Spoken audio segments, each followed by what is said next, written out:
The Maestro. Durty. Why? Let it go. Yo. How about you hold? Yo. Welcome back to my Dirty Shots. Dirty Shorts. Shorts. I'm keeping that too. I'm not even going to fix that. I found great tournament today in the Mirage in Riyadh, Saudi Arabia. You heard my little piece earlier where I talked about, if you didn't go back and check it out, we talked about the work that Tony Henderson put in. I want to give what was really good about this tournament and what happened this weekend was there were so many moments like that where people stepped up when they needed to. And for the team that came out a lot better than I thought, I want to get this out the way right now. I've never been so glad to be so wrong. If you remember the order of what I picked in terms of for the teams to win this weekend, it was my number one choice. Number two was Atlantis. Number three was H-Town. 4 was APAC. 5 was Africa. And 6 was Europe. So, yes, I picked Europe last to take the tournament this weekend. I've never been so glad to be wrong. Look, you guys know me well enough to know I have no problem. I tell you what I think, and I tell you why I think what I think. And if I'm wrong, I'm going to be the first one to tell you that. And I really love the work that Europe put in here this weekend. The work of Tom Merca, doing what he was able to do, coming up big, literally coming up big, or actually coming up big when he did. A lot of drives to the basket, just showing just a lot of heart, the way he always does. That's nothing new. I love seeing that happen. Great young man, great. This tournament really got a chance to showcase him as we see Europe finally get to that point where we want them to go. Of course, you know, Suslov and Ivanov, their work is big, you know, starting to showcase. And I say this during the broadcast, I'm going to say it again now. They're just one of those teams that if they can find their way sooner within a season, I really think that they're not too far away as an organization. I know they're going to lose a lot of people to SimWorld U, but they're going to find themselves in a way to be vying for a lot more prep titles, not just in tourneys, but in overall season titles too. Very well done. Africa, the work of Dara Storm. I'm just going to be shout out time. Dara Storm is one of the most, in my opinion, one of the most overlooked players in SimWorld Prep. His game, you guys have I made no secret about it. I've always been in love with it. I've always loved what he's able to do and bring to the table. His work today it's hard to be that guy on that team when your team start off so well. The very first game, they actually took down Atlantis, and he led the charge with that. But what happened after that was just not quite what it was. They came up short against the Ill in their second game, and then, you know, of course, that was pretty much said and done. It was such a large deficit of defeat there that they weren't able to sort of qualify themselves into the semifinals. But again, just a strong team. And Dara Storm's work, it just should definitely be recognized for what it is. And I know eventually, as he gets in a better position, we're going to see a lot more of him on every level of the game. And I'm banking that right now. Apac's work, you know, with the Teenage Mutant Ninja Turtle, Leonardo Fields, and Liang Chen. Liang Chen, again, a team that needed to turn so many things into points. And today was just not their day. They weren't able to do it.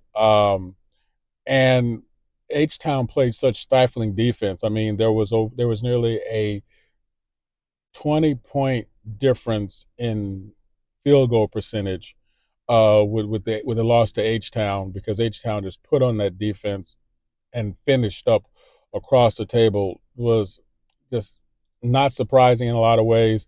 But APAC, again, and all those teams with so much going for them, just have not been able to quite get it to the point where we thought they could do it here this season. They're not that far away from it, though. But the reality of it is this. They play very hard. They play really strong for what they were able to do. They just were outmatched across the table. H-Town, Yale's H-Town, his team. You know, they showed up today how they're supposed to show up today. They played strong. as we talked about already, taking out APAC and then coming back again and defeating Europe, ironically enough. In both games, they scored in the 80s, giving themselves a very large margin of victory. How were they able to do that? They were able to do that with the fact that they were able to do something we've been waiting for them to do all season. Not we know they're going to play defense, but they were able to finish. Being able to finish is what made the biggest difference of all, and that's I think why we saw those two early victories where we did. Of course, they were actually leading in the game against the Ill, in the semifinal game against the Ill, in which Tony Henderson had that great last 2 minutes of the game that, quite frankly, made the difference. The Ill stayed close, the way the Ill is more apt to do. It's close enough to be dangerous, close enough to hurt your feelings, and close enough to make you go, yeah, they go. They're not going anywhere. Atlantis was my number 2 pick for the tournament. Again, a really strong showing. I guess, like we talked about, they lost against Africa early with that great performance from Dara Storm, but they beat Ill in their second match of the day, and then but ran into Europe at just the wrong time. Europe was just so prepared. Europe was so ready. Um, but with Atlantis, with my favorite set of triplets, even more favorite than the set of triplets I'm a part of, with Doug, Marcus, and Kendrick Jorgensen, um, just not quite being able to get off the floor the way we think they would normally get off the floor. I think that's the difference in that particular performance, because they always need a little bit more than that. Um, the highlight of this entire week and highlight of this entire tournament to me is defense. That's going to bring me to, I think, the key player of the weekend is not a player at all. It's a coach. Coach Drees Williams with his third tourney win. Not surprised for many. But I'll say this, though. Coach Drees always brings this defensive mindset toward everything he does, and he's able to build his offense off of defense, which is one of those things that separates him from a lot of the coaches. He doesn't necessarily live and die by the 3-point sword, that sort of thing. But he will bring defense, and that defense always starts down the middle, as we talked about with the player like Tony Henderson. Of course, now it helps when you have a player like Salamanca, who had a monstrous day himself. Monte Parsons showed us why he was a top player in SimWorld Prep. And okay, I'm just keep you going with this. Deuce Turner's work across the table, again, impeccable, chef's kiss, mwah. And then, of course, Israel Hannibal doing what he did all day, and I mean all day. Those are having those sort of players play at that level, but yet and still perform on the one part of the game that a lot of people tend to leave behind, and that is defensive. Tells you where he is as a coach and what he brings to the table. And he reminds me, I shouldn't say he reminds me about that did not come out right, but I think of how I saw a coach, give you a blast from the past, one of my other favorite coaches, or probably my favorite coach still in SimWorld Prep, even though she's not coaching more, and that's Coach Dodge when she had the originators. A lot of talent on that team, but the team with really only one bad moment in terms of locker room moment that sort of kind of invaded everybody's awareness because it was so surprising. But from DJ Wagner to Cooper Flagg to Ilgauskas, and we could just keep going on. Having players like that who played at that level, all played with one purpose.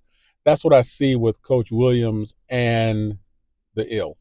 It's what Coach Dodge did with the originators, particularly her last season in SimWorld Prep.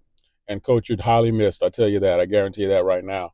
But it was just a tournament that spoke to a lot of different things, and more importantly, it spoke to the mindset of so many players, different environment, later games, having to be prepared in a way maybe they weren't used to being prepared before.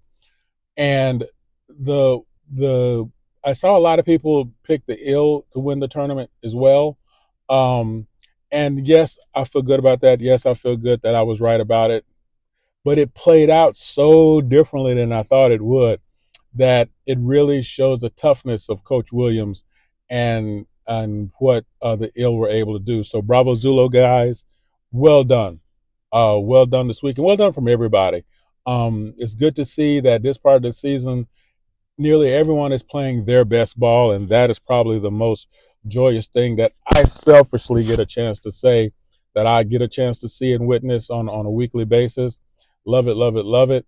And yeah, that is the best part about where we're at. We have two more extreme extended tournaments coming up. We're going to see a lot more talent um, coming up in the most intensive moments. Now the tournament size are getting bigger, obviously more on the line with the layup this upcoming weekend in Hawaii, followed by the championship tournament. And hey, nothing but fun, right? Fam, you know the word. Drop some words for me down low. Tell me what else you want to hear about. A lot of articles and stuff coming out. A lot of people talking about what's coming up with prep. I know a lot of people making that transition from prep to you. That's awesome. Yell at your boy. Tell me what you want to see with these last two tournaments. Tell me who you're looking at particularly, especially kind of with the extended tournament next week in Hawaii. I think I'm going to head out there early. I'm going to ask B-Ron to send me some text to remind me to get to the arena because, well, you know, your boy. I'm sorry, I said that with the tape rolling. I'm going to delete that later. So I'm going to delete that out so they don't have to worry about it. And then SimWorld admin won't have to talk to me about that. So yeah, that's cool. So look, your boy forgot to do that out. So just don't tell anybody. SimWorld admin never watch my stuff anyways. Just you guys. So we cool, remember? All right. Anyway, okay, back in the cut. So yeah, you guys, you know the word, you know the deal. Holla at your boy. Let me know what you want to think about. Let me know how you want to think about it. Let me know how you want to talk about it. Let's do what we do. Remember, no matter what else we do, never let Jason Bourne borrow your car. Oh, wait, do you want me to read? Thank you again for checking out the Maestro's Durty Shorts. Woo!